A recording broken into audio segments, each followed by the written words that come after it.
Hey everybody, welcome back. In this lesson, we're going to discuss using auto tone and color in Lightpanel to automatically develop our image's tone and automatically correct for the white balance. Now, when it comes to wedding photography especially, we are capturing thousands of photographs, and one of the most time-consuming things is editing the images. The post-processing aspect takes a whole lot of time.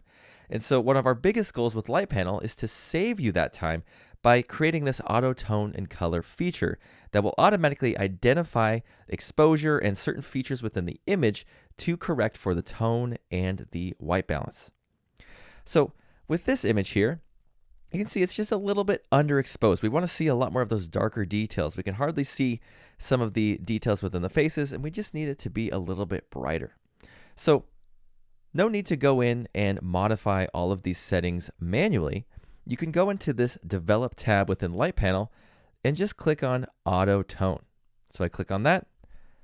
You can see it's automatically developed my tonality for me. And if I go into the sliders here, you can see it's gone in and adjusted those sliders to create this much more balanced look within that scene there.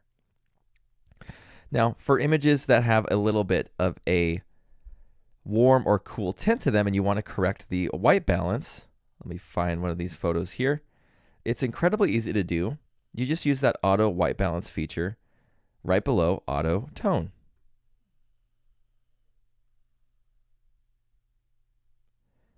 So with an image like this, for example, we can use our auto tone and color section. And the tonality I think is just fine. I don't really need to modify the tone too much.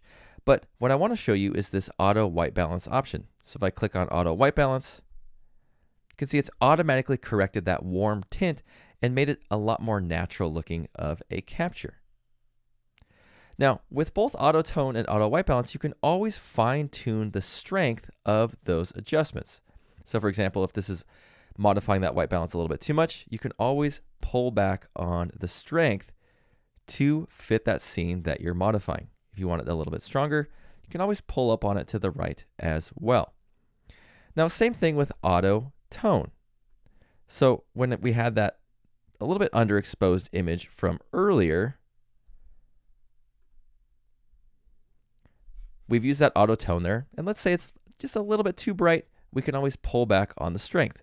Let's say we want it a little bit brighter. We can pull up on that slider there to make it even brighter there for that particular scene. So you can always modify these different sliders to fit the look that you're going for within that particular image. Now, using auto tone and color, you can always batch process groups of images as well to save yourself a lot of time when you're navigating through the job. So when it comes to batch processing auto tone and color, when using auto tone and auto white balance, it's automatically going to adjust the tone and white balance settings based on what it analyzes within the photograph.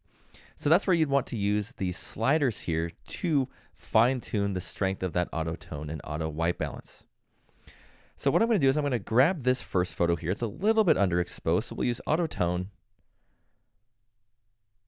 And we'll just pull back on the strength just a little bit there. Then we'll use auto white balance to ensure that we have a little bit of that color back within the scene.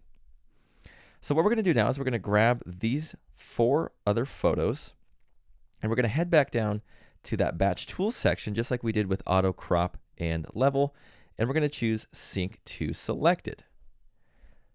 Again, it's going to ask us, are you sure you want to sync these settings to these 4 photos? Yes, we are. So we'll choose OK. It's automatically going to analyze these different photographs, and it's going to modify each individual image independently of one another to fix the tone and the color. So if we go through these different photos, it's going to be different settings in here for each individual photo based on the strength that we used for each of those sliders there. But you can see using that auto tone and auto color, or auto white balance rather, it's done a great job of just quickly processing those photographs so that we then continue on within our job workflow. Now keep in mind you can use that sync to all button there to sync the auto white balance and auto tone to all of the different photos within your job as well. Now keep in mind that if you are working with thousands of photographs, it may just take a minute to apply those different settings to all of those photographs. That's why I'd recommend using that sync to selected option for the majority of the jobs that you're working on. Another developing tool you can use inside of the Develop tab of Lightpanel is if you head down into this Batch Tools section here, we have these 4 different option buckets. Now what we can do is we can add in specific looks into these different buckets here. That way we can apply those looks, or I like to call them quick presets, if you will, into other similar photographs. So one thing I like to use these for are these images where we're photographing not the people within the wedding, but more of the scenery and more of the close-up details of the ceremony and the pre-ceremony, things like that. So for this image here, let's say we want it to be black and white. We want it to be a little bit more airy, have some contrast, and maybe we'll add in a little bit of texture there just to bring in some detail. So what we can do is we can head into our Batch Tools section and we'll just click on one of these buckets here. And you can see it's added that look into that bucket there. Now, what I can do is I can grab a photograph. We'll find another image that's more of a detail shot. For example, this image here. Now we can just click on this look or preset there and it will apply it. Or we can just hit Option and 1 or Option 2, Option 3, Option 4 on our keyboards to apply that specific look. So I'm just going to hold down Option and then 1. Just like that. And it will apply that look to that specific photo. Now you can also do this to multiple images all at once. So for example, if we want to apply it to all of these photos here, just click on that there. It will say, there's more than one photo selected. Do you want to apply the look to all photos? Yep, we do. And just like that, we've applied this particular quote unquote quick preset to that group of photographs there. So you can use this to develop quick little looks that you can add into various different images that require that specific type of editing.